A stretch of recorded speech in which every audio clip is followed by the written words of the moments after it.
York, and Kelsey Plum blows the lid off the joint, letting us all in on a small secret. Team Clark, they had no idea what was awaiting them walking into that locker room come WNBA Kelsey All-Star. Plum just stepped completely out of line, and Sabrina Ionescu wasn't having any of it. What should have been a moment of unity for WNBA players at the All-Star game turned into one of the most cringeworthy press conference disasters we've ever seen. Plum throwing unprovoked shade at Caitlin Clark while sitting right next to one of Clark's biggest supporters. The audacity is absolutely mind-blowing. For a moment, we didn't, at least as players, we didn't know that that was going to happen. So I think it was kind of like a genuine surprise, but the t-shirt, just united front was determined this morning, that we had a meeting for, and not to tattletale, but 0 members of Team Clark were very The 2025 WNBA All-Star Game in Indianapolis was supposed to be Caitlin Clark's home showcase. Instead, she was sidelined with a groin injury, forced to watch as her moment slipped away. But that wasn't even the worst part. The real disaster came after the game when Kelsey Plum decided to take a completely unnecessary shot at Team Clark. Kelsey Plum was at the All-Star game in Indianapolis. She made quite a scene, bruh. This time, at the conclusion of the game, I was one of the first people to break the story about her actually making comments about Caitlin Clark's team not being at this meeting for the CBA negotiations. Now, we know the WNBA All-Stars came out with these t-shirts, pay us what... The WNBA players had just pulled off their Pay Us What You Owe Us shirt demonstration, sending a powerful message about collective bargaining negotiations. IT was supposed to show solidarity. Instead, Plum turned it into a petty drama fest that exposed everything wrong with how some veterans treat the league's biggest star. Boom McKay, Women's National Basketball Players Association president. Brianna Stewart, vice president. And Nafisa Collier. All on opposing teams from Team Clark. How does it work out that the 3 biggest players in the Players Association had an idea about wearing a Pay Us What You Owe Us t-shirt, make this decision last minute that this is what the players will do? Team Clark somehow isn't present in During the post-game press conference, Plum was explaining the morning meeting where players decided to wear the Unity shirts. Then she went completely off script with this bomb, not to tattletale, but 0 members of Team Clark were very present for that. The room went dead silent.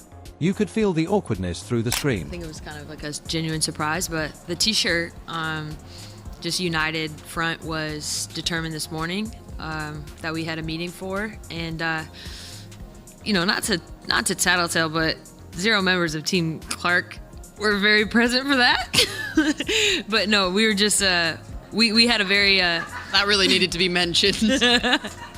I'm trying to make a situation. But here's what makes this even more insane. Sabrina Ionescu was sitting right there, literally within arm's distance, representing Team Clark herself. The disrespect was so blatant, so unnecessary, that Ionescu couldn't hide her reaction.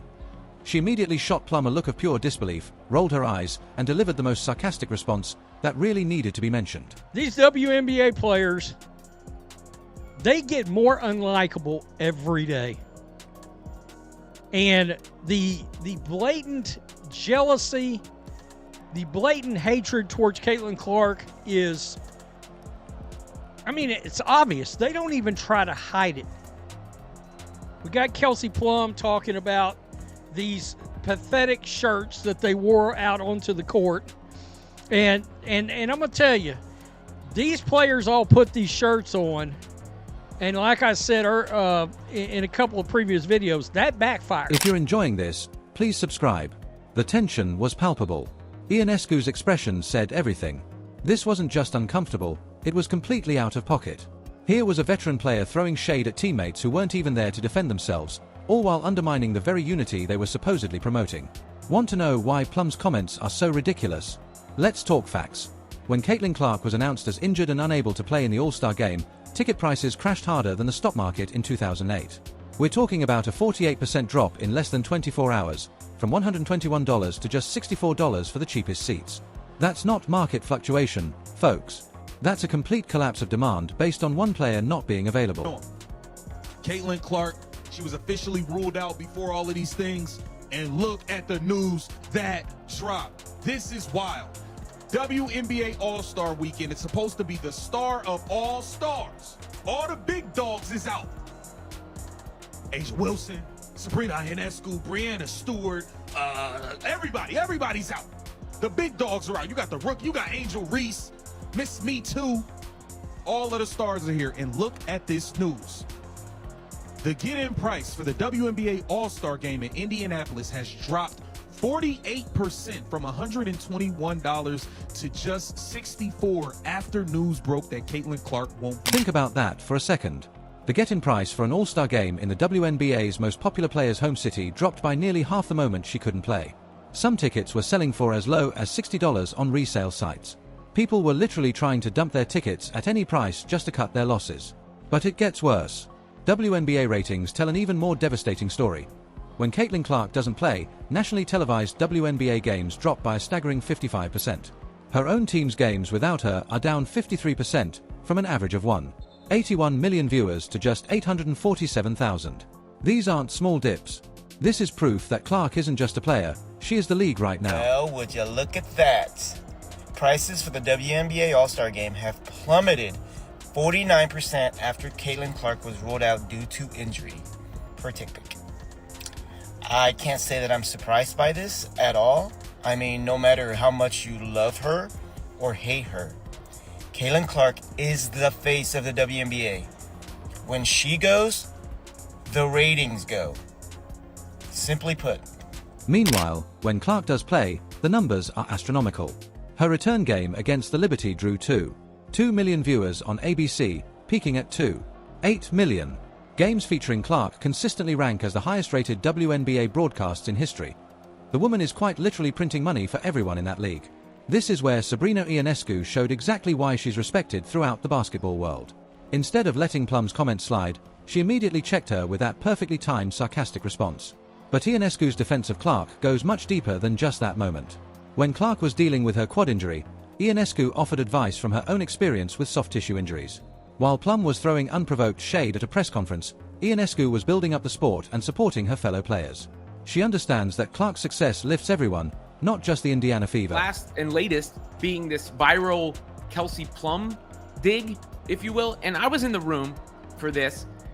It did strike me as very odd in the moment when she said what she said. I wrote it off as kind of awkward, but let me play it for you again, and then I'll respond after the fact. This is what Kelsey Plum said about the t-shirts, and you can, Sabrina Ionescu's. But don't think Caitlin Clark just took this disrespect lying down. Oh no. The Queen had the perfect response ready when Kelsey Plum posted a series of Instagram photos from All-Star Weekend, including one where she posed in front of a Nike logo despite being sponsored by Under Armour. Clark delivered a 6-word masterpiece, "Thank you for the Nike ad." The brilliance of this response cannot be overstated. It was subtle enough to seem playful, but cutting enough to expose the hypocrisy. Here was a player taking shots at Clark while inadvertently promoting Clark's actual sponsor. The strategic thinking behind this comeback shows exactly why Clark operates on a different level than her petty competitors. This isn't an isolated incident.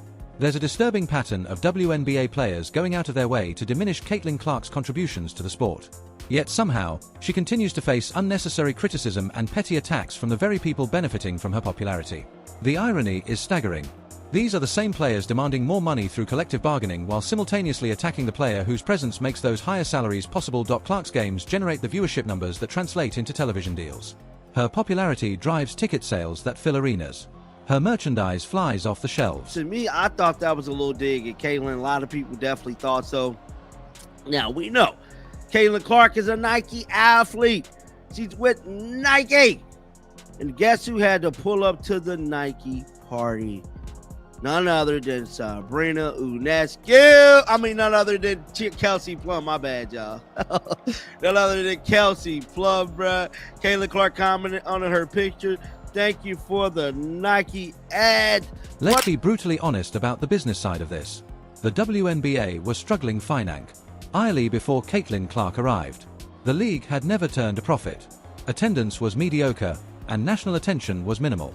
Then Clark entered the picture, and everything changed. Her college games at Iowa set viewership records, with the 2024 championship drawing 18.9 million viewers, numbers that rivaled major men's sporting events. When she was drafted by Indiana, the Fever went from afterthought to appointment television. Season ticket sales exploded. Merchandise revenue skyrocketed. The entire league experienced growth. Yet, instead of embracing the success, some players seem resentful. They want the benefits of Clark's popularity without giving her credit for creating those benefits. It's like complaining about the golden goose while demanding more golden eggs. The league lost money last year. It's lost money for what, 28 years now, 27 years, 26 years? However long, it ain't never turned a profit. Again, they're about to make more money. They are. The media rights deal, which is where all the money is about to push salaries higher. All right? I think what a lot of people really are sick of is they're sick of the activism part of it, which is what the other night was. Let's go out and show solidarity in protest kind of crap. And sports fans are like, oh, I'm here for the freaking All-Star game, if you want to call. Sabrina Ionescu understands something that Kelsey Plum apparently doesn't. Success isn't zero-sum. Clark's popularity doesn't diminish other players. It elevates the entire sport. Ionescu has seen her own profile rise as the league gains more mainstream attention. She's benefited from increased viewership, better sponsorship deals, and greater media coverage. That's why she consistently supports Clark, both publicly and privately. She recognizes that having multiple stars is better for everyone than having none at all. Her response to Plum's comments wasn't just about defending Clark, it was about defending the league's best interests. The incident reveals deeper WNBA issues. When the biggest star, who drives revenue and attention, faces constant disrespect, it creates a toxic environment that harms everyone. If NBA players disrespected LeBron or Curry in their primes, it would be unprofessional and bad for business.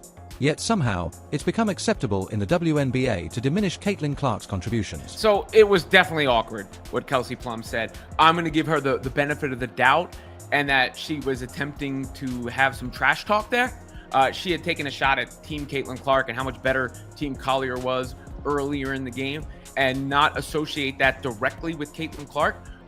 One, because of the delivery and the awkwardness involved there, and her saying she's trying to lighten the mood. So I think that's what that was supposed to be, but it was completely unnecessary. Didn't need to be said, and certainly, putting it out there publicly doesn't. Sabrina Ionescu's defense of Caitlin Clark represents more than just one player supporting another. It's a statement about what kind of league the WNBA wants to be. Does it want to be a place where stars are celebrated and supported, or where jealousy and pettiness overshadow the product on the court? The answer should be obvious. In a league fighting for mainstream relevance and financial stability, alienating your biggest draw is professional suicide. Clark's impact extends far beyond basketball. She's a cultural phenomenon who has brought new fans to women's sports. Players like Ionescu recognize this and act accordingly.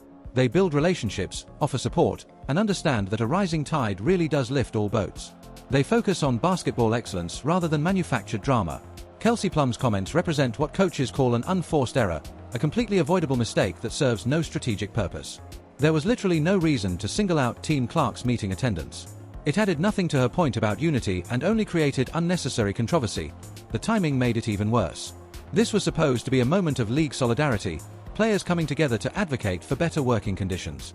Instead, it became another example of the petty infighting that holds the WNBA back from reaching its full potential. For the people who don't believe in the CC effect, my precious CC, y'all ticket sales went from $262 to $121 to $64 to get in at the door. That is horrible. It decreased by 48%. You hear me? That is wild. So for all the ones who be hating on my precious CC, understand the Caitlin Clark effect is real. The CC effect is real. My precious CC is real. You hear me? Y'all need to put some respect on her name. That's wild, huh? We only wanted to see my precious CC, not nobody else. It's the temptation. What separates true champions from the rest isn't just talent, it's mentality. Champions celebrate excellence wherever they find it. They understand that facing better competition makes everyone better. They focus on their own game rather than tearing others down. Sabrina Ionescu has shown championship mentality throughout this situation. She supported Clark's development, praised her contributions, and stood up for what's right when others crossed the line. That's leadership. Caitlin Clark has also shown remarkable maturity in how she's handled constant criticism and disrespect. Rather than engaging in public feuds, she's let her play do the talking while maintaining professionalism. The best organizations find ways to do both, support their stars while building strong cultures that benefit everyone. The WNBA faces a critical juncture with unprecedented attention and growth opportunities. How it manages conflicts will dictate its future. Sabrina Ionescu's leadership, seen in her immediate defense and consistent support of Caitlin Clark, offers hope for a professional resolution, setting an example for other Pretty veterans. sure Kelsey Plum did reply to this. Oh, no, she didn't. Kelsey Plum did not reply. So CC definitely fired back, man. So, you know, a lot of posts is coming from this weekend. This is another post. So here you go, Kelsey Mitchell. Kelsey Plum. So Kelsey Plum let it be known she's with Under Armour. Thank you to my Under Armour team for making Plumberry come to life. That is funny, bro. That is funny. At the end of the day, Kelsey Plum's comments were an unforced error that created unnecessary drama during what should have been a positive moment for the league. Sabrina Ionescu's response was perfect, firm enough to make her point, but professional enough to maintain relationships. Caitlin Clark continues to handle adversity with grace while dominating on the court when healthy. Ionescu understands this. Clark embodies it. It's time for everyone else to get on board or get left behind. Because whether some players like it or not, the Caitlin Clark era is here to stay. And smart players will find ways to benefit from it rather than fight against it. The Queen doesn't need to defend herself. She has loyal supporters like Sabrina Ionescu to handle the petty drama while she focuses on what really matters, dominating basketball games and growing the sport for everyone. And that's exactly how championship cultures are built.